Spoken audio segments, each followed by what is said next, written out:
first, we want to bring in a special guest, sort of a breaking news guest, if you will. As I mentioned in our interview with Luke Rockhold, and a couple of times, I think, throughout the show, reports from Dave Meltzer, the veteran MMA journalist, that there is a list from Showtime, a list out there, where a protected list, if you will, of guys who cannot, even if they're free agents, go over to the UFC from Strikeforce at any point. And Dana White went on the UG, MMA.tv, and said this wasn't true. Well, who better than Steven Espinoza, the head of Showtime Sports, to clear this up and to let us know exactly what is going on? We called him up. He was very gracious enough to carve us into his day, and we appreciate that very much. Steven, how are you?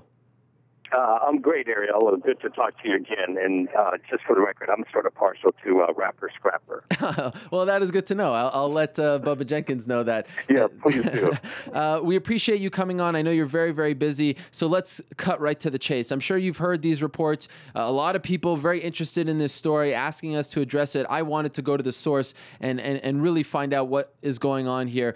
Is there, in fact, a list when you signed this extension with Zuffa that there are certain people on the list, guys like Gilbert Melendez, Luke Rockhold, women like Ronda Rousey, who at no point while Showtime is airing mixed martial arts can they go over to the UFC? Is that accurate?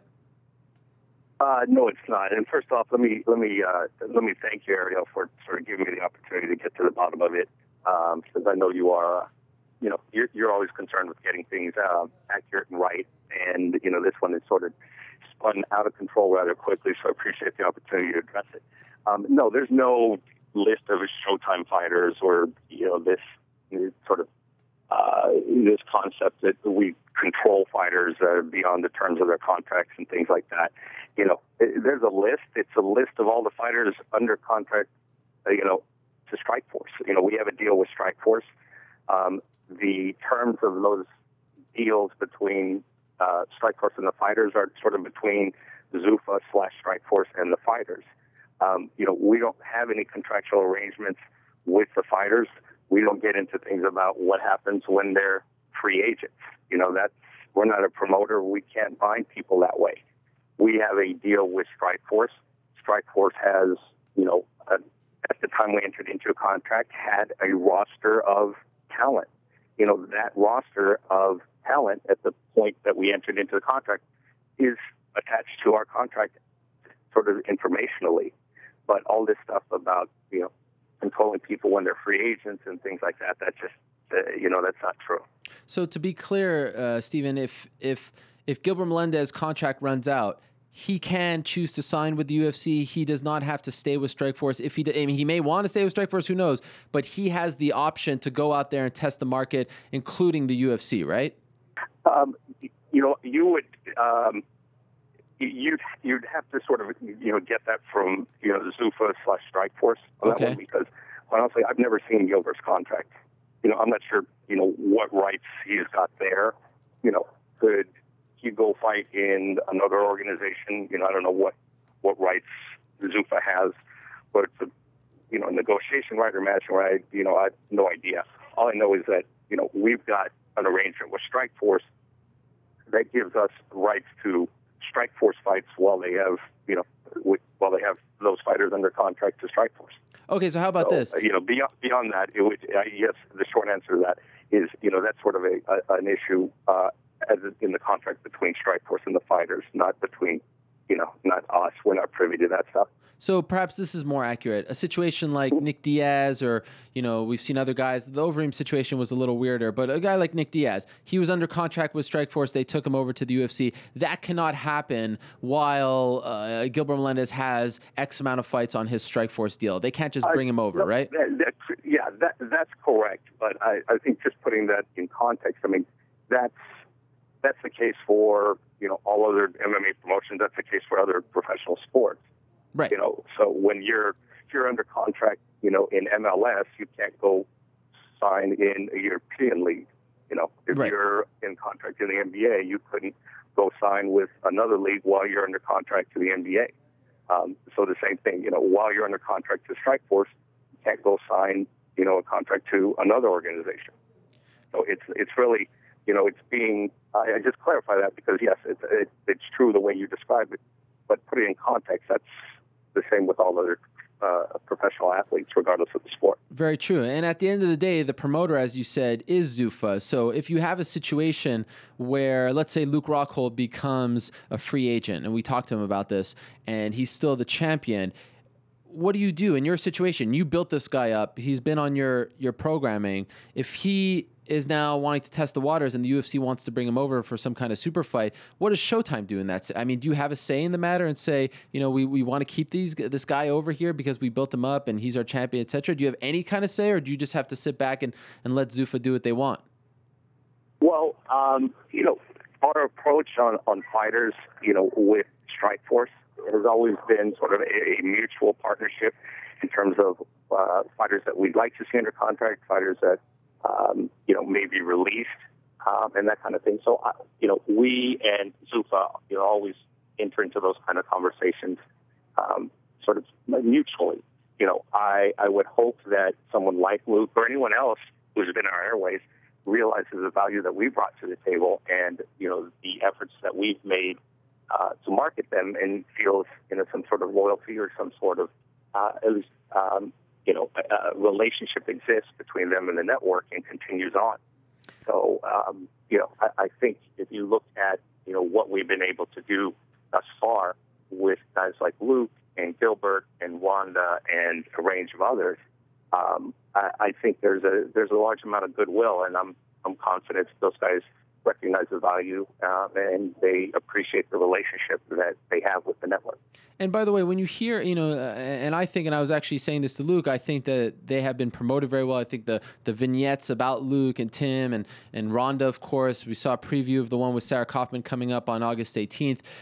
Very well done, high quality stuff. But when you hear the guys complain about the media, when you see a guy like Lorenz Larkin go on his knees and ask for bonuses, as the head of Showtime, how does that make you feel? Do you feel as though there are people out there that are trying to devalue your brand? Do you feel as though you need to do a little more?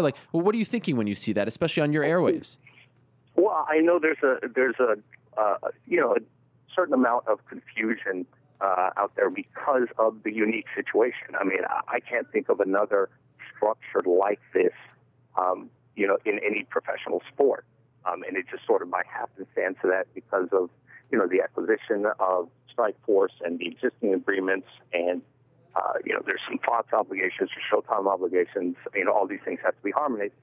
It's created a situation where there was some confusion initially. There has been some continuing confusion, and that's understandable given that it's sort of an unprecedented situation. But I think, I hope anyway that we are getting the story out there clearly enough that these are two high-level organizations. I mean, you can make the analogy to, the analogy I like to use is, is that the AFL and the NFL. Before the NFL as we currently know it existed, there were two leagues, and they would play once a year in the Super Bowl. And that's how the Super Bowl came about, was a championship between two different leagues. I think in a best-case scenario, it sounds like, the fans that I talk to, and I'm sure it sounds like the fans that you talk to, would like to see some structure like that and sort of answer those questions about, who is the best middleweight, who is the best welterweight, all those kinds of things going forward. And just a couple more things before we let you go, Stephen. I really appreciate the time. Just to be clear, I don't even know if you could talk about this. What are the terms of the contract with Strikeforce? Like, when is it up for another extension? Is there a hard deadline or expiration date, if you will? Like, what are we looking at here in terms of the relationship between Strikeforce and Showtime? There's a significant amount of time left on that agreement. I think, it's been our consistent policy pretty much that we don't like to get into specifics of our contractual arrangements, for a variety of different reasons. I know I've said probably a fair amount of our contractual arrangements already. I thought it was necessary to clear up some of the confusion, but, I'd rather, at some point I sort of had to draw a line and say, look, I don't want to air all of our business arrangements for everyone. Has it been, has the experience been good for you thus far? You're sort of, almost a year into your post here as the the head of Showtime Sports. Of course, we saw the stuff with Dana White. He's still tweeting about it, but not as active as he probably thought he was going to be. The relationship with Zuffa, is it good in your opinion? Could it be better? Is it worse than you thought? How would you characterize it? I've been very candid that we had some growing pains, some adjustments initially, but I think things have been very good lately. I would characterize my relationship with Dana and with everyone within Zuffa, including the Fertittas and including all the staff, as very good. And I think I would apply that adjective across the board from my staff, and the Zuffa staff. I think there are always ways where we could collaborate better and get our story out better. Our challenge is, this is a unique structure, as I said, and we need to, be a little bit better about sort of educating people on sort of what this means. And maybe at some point between all of the creative minds thinking about this issue, we can come up with a solution and something which satisfies the fans who want guys, they want sort of the unified champion, or essentially to answer the question, who is the number one best, in the cage at a particular weight class. And by the way, go ahead. I don't mean to interrupt. I would love to see, that happen at some point as well.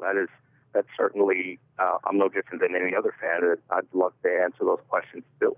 And by the way, referring to the Larkin situation, would Showtime ever consider giving out bonuses if Strikeforce doesn't want to, or do you not get into that stuff because that's more of a promotional thing? Arguably we couldn't. We're in a position where we're obviously not a mixed martial arts promoter or a boxing promoter for that, right? So we have really no contractual relationship directly with the fighters.